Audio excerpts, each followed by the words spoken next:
इमरान खान साहब के खिलाफ पीका का मुकदमा करने का इन्होंने फैसला कर दिया और आप रीजन सुनेंगे तो आप हैरान हो जाएंगे। यानी इमरान खान साहब ने एक स्टेटमेंट दिया और उस स्टेटमेंट में इमरान खान साहब ने कहा कि ट्वीट थी ना उनकी कि मुरीद के वाक़े में सरकारी इतलात के मुताबिक 4 मुजाहिरीन जान से गए, जबकि मुतासरा फरीक के मुताबिक हकीकी तादाद 400 से 600 तक है। यही तो कह रहे हैं तरीके लब्बैक वाले या बाकी लोग। रेन ग्राम जो है वो उसने तो ये कह दिया 1000 से ज़ायद है, जबकि तरीके लब्बैक वाले कह रहे हैं कि तादाद सैकड़ों में है। समा टीवी ने जो प्रोग्राम किया, समा टीवी के प्रोग्राम के ऊपर जो तादाद बताई गई वो जख्मियों की तादाद ही को 150 के करीब उन्होंने बता दी और उन्होंने कहा जी लाशें भी और जख्मी जो है वो सैकड़ों में है। ये समा टीवी के ऊपर चला, वहां पीका नहीं लगा, वहां पे पीका ने कोई एक्शन नहीं लिया और इमरान खान जिसने दोनों का मौक़िफ़ बयान किया उसके ऊपर पीका लगाने का फैसला कर लिया गया। How is it possible? कैसा मज़ाइका खेज मुकदमा है, सिर्फ टिकटॉकर्स की ख्वाहिश के ऊपर या उनके आकाओं की ख्वाहिश के ऊपर। यानी ये अजीबोगरीब निज़ाम चल रहा है, यहाँ लौंडियाँ हैं, गुलाम हैं, आका हैं। ये तो मुझे लगता है कि हम कोई कई 100 साल पीछे चले गए। पाकिस्तान के अंदर जमहूरियत नाम की चीज़ ही कोई नहीं है। ये मुकदमा जनाब हमारी ख्वाहिश है तो ये दर्ज कर दिया जाए इमरान खान के खिलाफ, ऐसे थोड़ी होता है। मौलाना फजलुर रहमान साहब एकदम गुस्से में हो गए नादरीन, और मौलाना फजलुर रहमान साहब ने जो स्टेटमेंट जारी किया वो मैं आपके सामने रखता हूँ।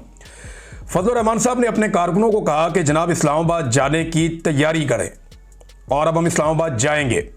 फजलुर रहमान साहब ने कहा कि आज किसी का माई का लाल जो है वो पाकिस्तान में इसराइल को तस्लीम करने की बात करने की जुर्रत नहीं कर सकता।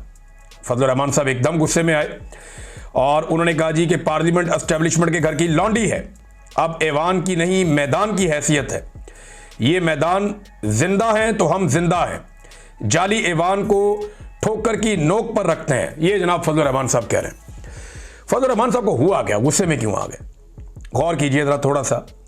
वो ये कहते हैं जी इलेक्शन का मैंडेट नहीं है, जाली हुकूमत है। मैं नहीं मानता, और ये इलेक्शन ही जाली था, धांधली ज़दा था, चोरी का मैंडेट कबूल नहीं है। इसी चोरी के मैंडेट के साथ मिलकर फजलुर रहमान साहब ने आईनी तरमीम करवाई है, 26वीं आईनी तरमीम, और इन्हीं के साथ मिलकर फजलुर रहमान साहब ने इमरान खान साहब की पहले हुकूमत गिराई और उसके बाद इमरान खान साहब का रास्ता बार बार रोका है।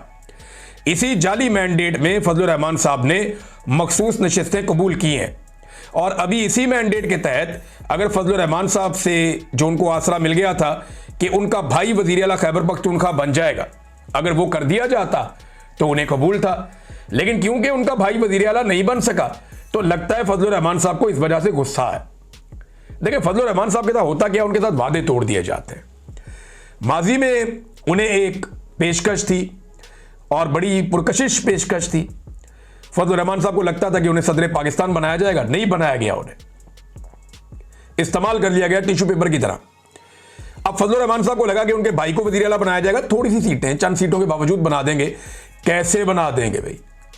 ऐसे बनाएंगे जैसे 17 सीटों पे शहबाज शरीफ को वज़ीर आज़म बना दिया तो मेरे भाई को भी बना दो वज़ीर आला।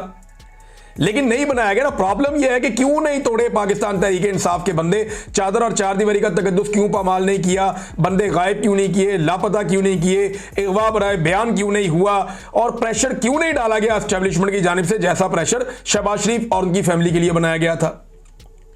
फजलुर रहमान साहब का शिकवा जायज़ है, उनकी उम्मीदें बहुत बढ़ जाती हैं इस निज़ाम से, और फजलुर रहमान साहब हमेशा तारीख की गलत सिमत जाकर खड़े हो जाते हैं, जिसकी वजह से अवाम में उनकी मकबूलियत मुतासर हो रही है। अवाम में जो लीडर जितना नीचे जाता है ना, एस्टेब्लिशमेंट की नज़रों में उसकी औकात कम होती चली जाती है और फजलुर रहमान साहब लगातार अपनी सियासी हैसियत को कमज़ोर करते चले जा रहे हैं। नाज़रीन, फजलुर रहमान साहब का तो ये स्टेटमेंट है। इमरान खान साहब ने जो ऑफ़र की हुई है कि मैं करवा देता हूँ अफगानिस्तान के साथ मामलात हल, इसके ऊपर हुकूमत को संजीदगी से सोचना चाहिए। उसकी वजह यह है कि आज वो एक ऐसा लीडर है जो आपके मामला तय करवा सकता है। आपको अफगानिस्तान से जो इस वक्त हुकूमत है उससे नफरत हो या मोहब्बत हो, कोई फर्क ही नहीं पड़ता भाई, उनकी हुकूमत वहां पे है। सऊदी अरब में बादशाहत है, दुबई में बादशाहत है, कतर में, बाकी मुल्कों में बादशाहत है। अगर आपको वहां फर्क नहीं पड़ता तो अगर डिक्टेटरशिप वहां पे अफगानिस्तान में, तो उससे आपको क्या फर्क पड़ता है? वहां पे जो मर्जी निजाम रहे भाई। ये तो नहीं हो सकता ना कि एक जगह उसी चीज के ऊपर आप कहें ठीक है, दूसरी जगह आप कहें नहीं ठीक नहीं है। तालिबान से आपको नफरत हो सकती है, उनकी सोच से आपको नफरत हो सकती है, लेकिन उनका एक अलग मुल्क है, वो अपने मुल्क में अब जो मर्जी करे। इससे पहले वहां पे एक लिबरल हुकूमत थी, वो भी आपको पसंद नहीं थी, आपके उनके साथ ताल्लुकात ठीक नहीं थे, तो पाकिस्तान ने हमेशा यहां बिगाड़ के ही रखी है।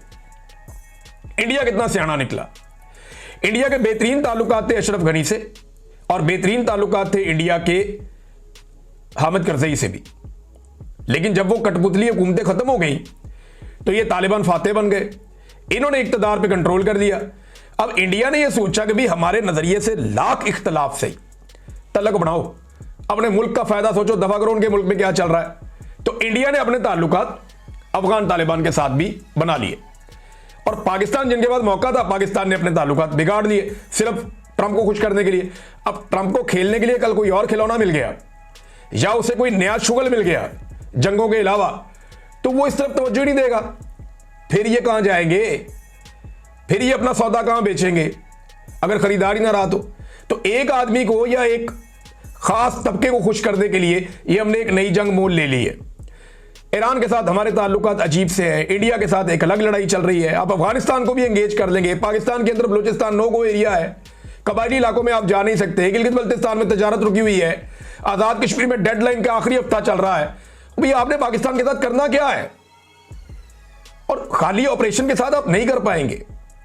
देखिए प्रॉब्लम क्या है, अफगानिस्तान को यह लगता है तालिबान को कि उनके मुखालिफिन पाकिस्तान के अंदर रहते हैं जो अफगानिस्तान के अंदर जाके दहशतगर्दी करते हैं।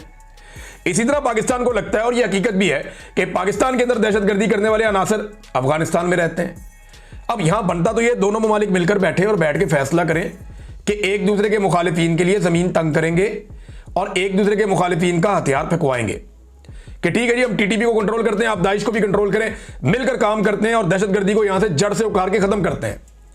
यह करने की बजाय हम आपस में दोनों मुल्क लड़ना शुरू हो जाएं, अफगानिस्तान और पाकिस्तान, तो इसका फायदा किनको होगा? इसका फायदा उन दहशतगर्दों को होगा जो पाकिस्तान को भी नुकसान पहुंचा रहे हैं और अफगानिस्तान को भी नुकसान पहुंचा रहे हैं।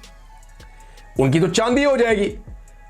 और जो इस वक्त स्मगलिंग हो रही है बॉर्डर एरिया में वो रोकनी चाहिए, जो मंशियात का कारोबार हो रहा है वो रोकना चाहिए, जो दहशतगर्दों के काम आ रहा है पैसा वो रोकना चाहिए। काम सारा हर दो नंबरी बंद करने के लिए इन दो मुल्कों को मिलकर बैठना चाहिए, बातचीत करनी चाहिए। एक दूसरे की शक्ल पसंद है या नहीं पसंद, एक दूसरे का नजरिया पसंद है या नहीं पसंद, और भाई मिलकर बैठो, बात तो करो ना। जब इंडिया आकर बात कर सकता है उनके साथ जिनका बिल्कुल 180 डिग्री का उनके साथ एक क्लैश है, अगर वो कर सकता है तो आप क्यों नहीं कर सकते? और आपकी तो जरूरत भी है, अफगानिस्तान के साथ पाकिस्तान को बात करनी चाहिए, इसमें देर नहीं करनी चाहिए। अब ये बार बार साबित करना चाहते हैं जनाब ये इमरान खान लेकर आया टीटीपी, वो साबित है एक हकीकत सामने है कि वो नहीं लेकर आया, उन्होंने मना किया था, वो बार बार कहते रहे थे, हर चीज ऑन रिकॉर्ड पड़ी हुई है। अब राणा सनाउल्लाह कहते हैं जी वो आर्टिफिशियल इंटेलिजेंस है, आपके अपने बयानात हैं, आपकी अपनी प्रेस कॉन्फ्रेंस है, आपकी अपनी आर्काइव में पड़ी हुई है, आपका अपना ट्वीट है, आपकी अपनी आर्काइव में पड़ा हुआ है, सारी दुनिया जानती है कि अब आप झूठ बोल रहे हैं। ये टीटीपी को आप लोग बाय डिजाइन पाकिस्तान में लेकर आए, पाकिस्तान तहरीके इंसाफ को कमजोर करने के लिए खैबर पख्तूनख्वा में, और अब वो गले पड़ी हुई है और अब लड़ाई पड़ गई है, लड़ाई बढ़ गई है और बढ़ती चली जा रही है।